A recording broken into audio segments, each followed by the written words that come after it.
Welcome to the debate.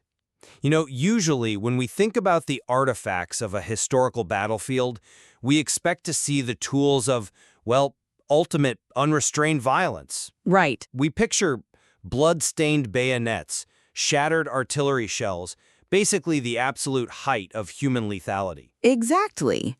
We fully expect the physical evidence left in the dirt to, match the sheer brutality of the history books. But then, if you step onto the fields of Gettysburg in 1863 and look at what the ordnance officers were recovering after the battle, they discover something that it just completely shatters that expectation.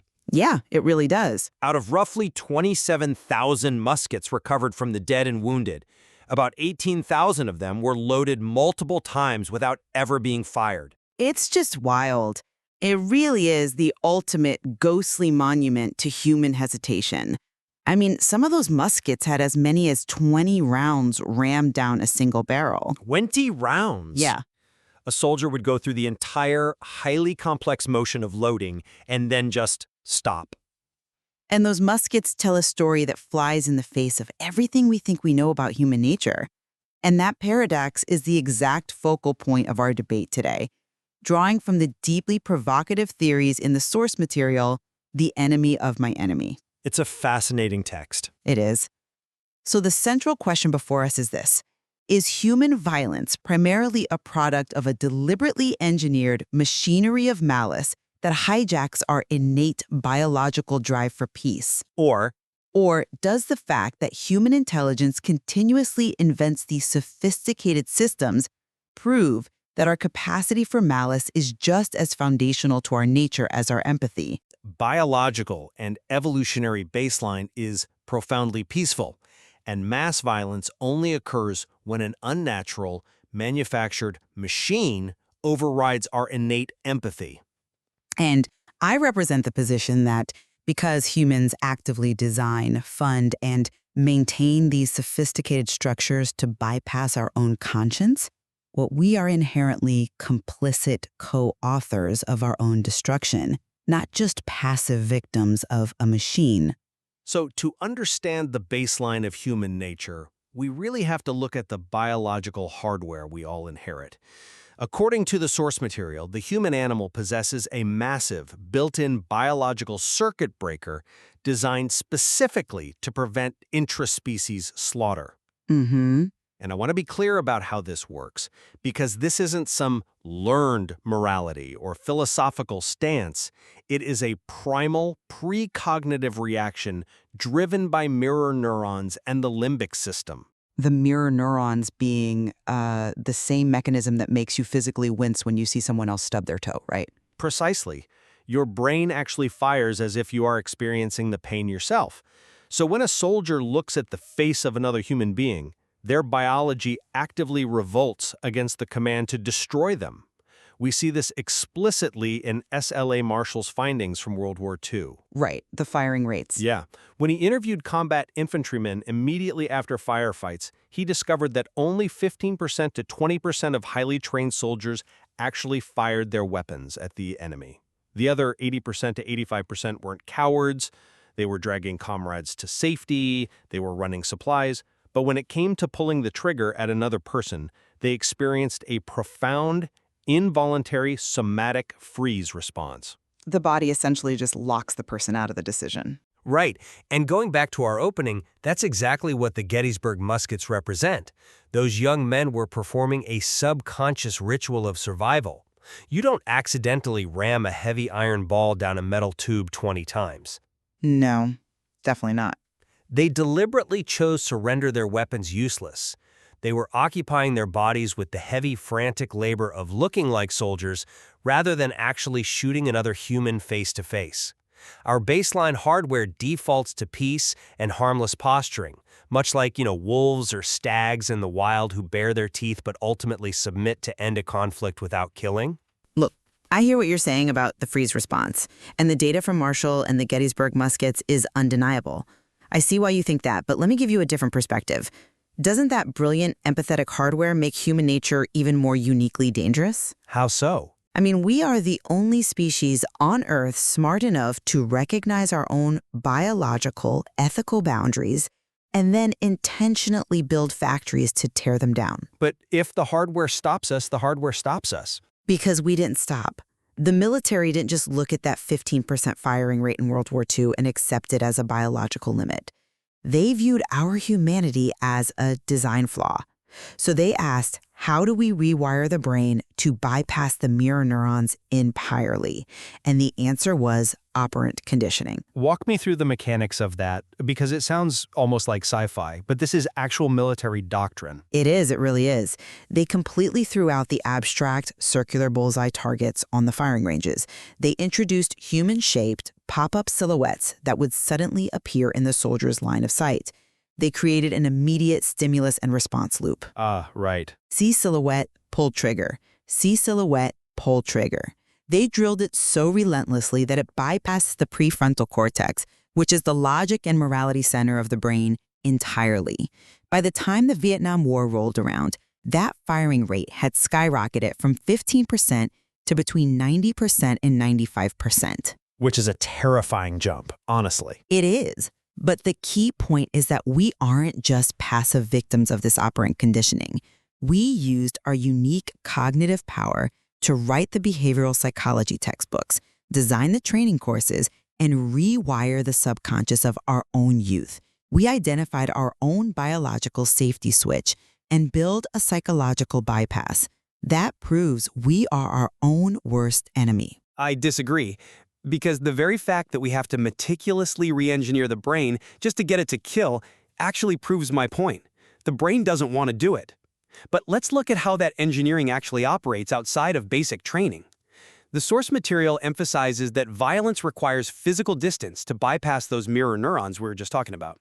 The visual blur concept. Exactly. If you look at the entire evolution of human warfare, it is essentially just a quest to build a wider physical buffer. When combat was fought with swords, the psychological cost was immense. You felt the physical resistance of bone. You heard the unedited screams. The mirror neurons are firing on all cylinders. Right, it's visceral. So we invented the bow, then the musket, creating a visual blur where the enemy is just a shape at 200 yards. Then we moved to heavy artillery, and eventually the ICBM and the drone. Distance turns killing into a sterile math problem. Because it removes the sensory input that triggers the empathy. Right, but this buffer isn't just physical, it's also bureaucratic. The machine relies on what the text calls the desk murderer phenomenon, echoing Hannah Arendt's analysis of Adolf Eichmann. To put it in everyday terms, it's like how it is infinitely easier for us to buy a steak wrapped in sterile plastic at the grocery store than it would be to visit a slaughterhouse and do the deed ourselves. We fragment the guilt. Exactly. In a modern conflict, the guilt is sliced up across data analysts, legal counsel, and drone pilots sitting in air-conditioned trailers. The system is designed to artificially insulate us so that no single person on that assembly line of death feels the moral weight of the final explosion. Okay, I completely agree that the buffer exists and that fragmentation of guilt is a real phenomenon. But I fundamentally disagree on the motivation behind it. We don't just passively accept this distance, we actively want it. We crave the results of violence, security, resources, dominance, but we are too squeamish to accept the moral guilt. Wait, you think we demand the bureaucracy? Absolutely. The material highlights the Milgram experiment, which is the perfect encapsulation of this.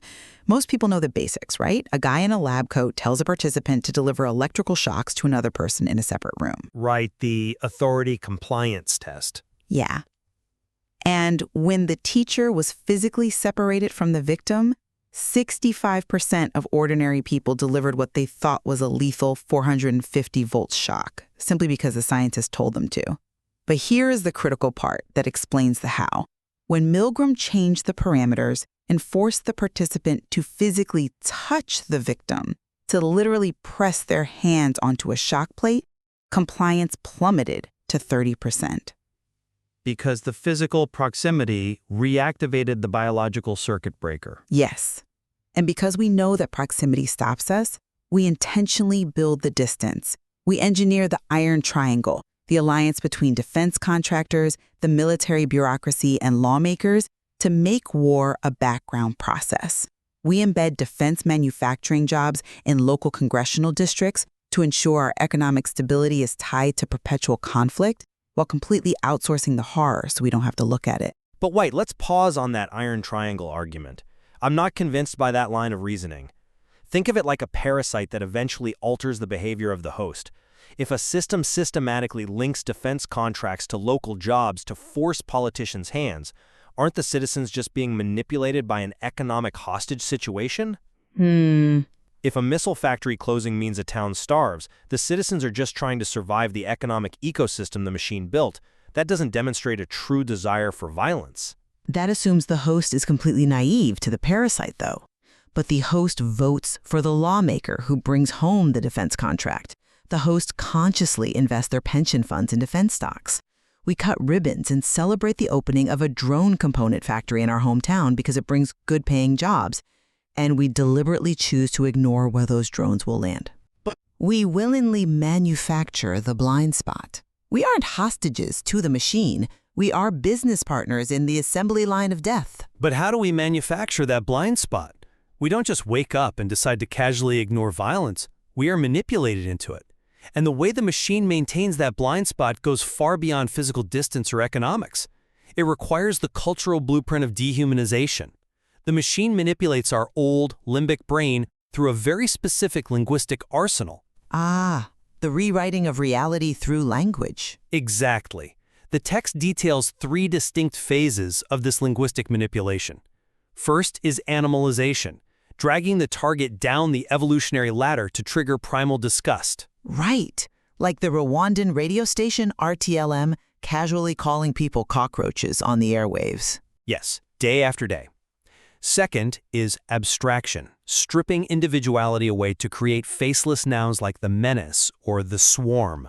Makes them less human. And finally, sanitization, the technocratic lies for the bystanders. We use sterile words like collateral damage or kinetic action to scrub the blood off the vocabulary. We don't say we bombed a neighborhood, we say we engaged a target. It makes it palatable for the evening news. Right.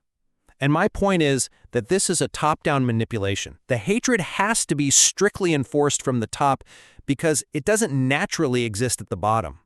We see this clearly in the 1914 Christmas truce. Oh, that's a great example. Ordinary soldiers, deep in the trench warfare of World War I, simply stepped into no man's land. They shared photos, they traded rations, they played soccer. Left to their own devices, they unilaterally declared peace because they saw the humanity in each other. It was the generals, 30 miles behind the lines, who panicked. They literally had to threaten their own men with execution to force them to start fighting again. Look, the Christmas truce is a beautiful historical anomaly. But let's look at the demagogue's playbook that enforces that hatred. Manufacturing an insecurity crisis, providing a targeted scapegoat, and offering a messianic choice. A demagogue standing at a podium shouting about the menace possesses zero magic on their own. That playbook only works because our biology demands a strong man when we feel fear. So you're saying the vulnerability is baked into us? It's an evolutionary regression to a crisis-induced leadership shift.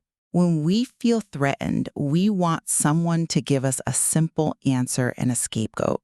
But more importantly, if we look at the modern algorithmic war, this isn't top-down anymore, it's bottom-up. Social media algorithms discover that nothing triggers human attention faster than moral outrage and tribal fear against the outgroup. The algorithm just automates the abstraction you were just talking about. Wait, let me make sure I'm following you here. That's an interesting point, though I would frame it differently.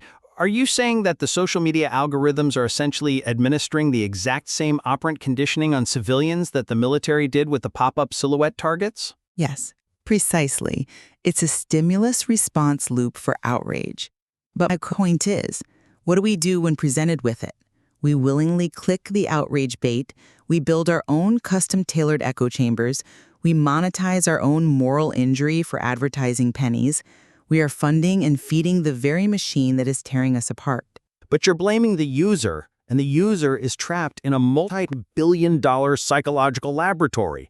The algorithm feeds us the most vile, irrational caricatures of the outgroup, and when we react with outrage, which is a natural human defense mechanism, it rewards us with viral validation and social status. We aren't choosing the outrage in a vacuum. Our tribal Stone Age brains are being hacked for engagement metrics.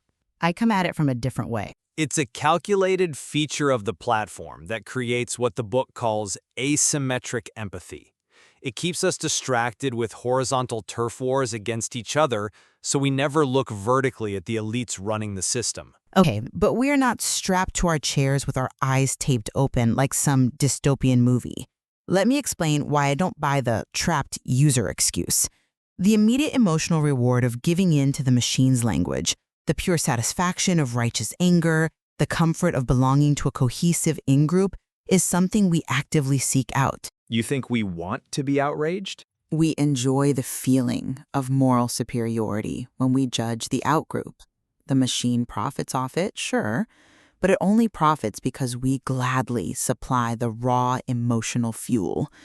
We use our brilliant intelligence to engage in endless micro-divisions over trivial identities, sports, generations, brands, because the fear of being cast out of our own in-group is actually more terrifying to us than the injustice we inflict on the outgroup. But the fact that the machine needs all of that, the algorithms, the operant conditioning, the continuous input of energy and propaganda and physical distance, that fragility is exactly what proves my ultimate point. If human malice were truly foundational, the system wouldn't have to work so hard to sustain itself. Fragility? You think it's fragile? Yes. I look at what the text calls the architecture of peace, and I see that our default inertia is empathy. Look at the 1989 Baltic singing revolution. 2 million people across Estonia, Latvia, and Lithuania formed a continuous human chain over 420 miles and sang forbidden folk songs. It is an incredible historical moment. And the Soviet military apparatus, one of the most efficient, deeply conditioned killing machines in human history, completely stalled. But it wasn't just a nice protest. It was an active biohack. They weaponized human proximity because they stood face to face. The unyielding proximity and radical humanization of grandmothers and teenagers singing lullabies triggered the Soviet conscripts' biological safety switches. The mirror neurons fired, the operant conditioning jammed, and the system broke down without a single shot being fired. Peace is our default inertia. The machine is incredibly fragile when confronted with actual humanity. That's a compelling argument. But have you considered the sheer amount of exhausting, constant cognitive labor required to maintain that kind of peace? I'll give you that the singing revolution was a masterful dismantling of the military's conditioning, but if empathy is truly our default inertia, like a ball rolling down a hill, why does the armor of awareness demand so much effort? What do you mean by the armor of awareness? Well, the source material details how we have to actively counter the linguistic gears of the machine. We have to use a 3-second rule to audit our own language before our limbic system reacts. We have to demand moral specificity, forcing ourselves to name individuals rather than lazily projecting our anger onto an entire political group. We have to practice radical honesty by mentally translating sanitized terms like kinetic engagement back into the reality of dead civilians. Right, which takes work. It does. That is an inertia. That is radical, high-energy, exhausting vigilance. The machine operates effortlessly on our cognitive laziness. Peace requires us to constantly fight our own evolutionary flaws. It only feels exhausting because the environment we live in has been artificially saturated with the vocabulary of dehumanization and the physical architecture of distance. But the capacity to jam those gears remains fundamentally within us. When I look at the totality of the evidence, from the young men desperately loading their muskets 20 times at Gettysburg to the 2 million voices harmonizing across the Baltic states, it proves that humanity is fundamentally wired for empathy. I hear you. The machinery of malice is an artificial construct.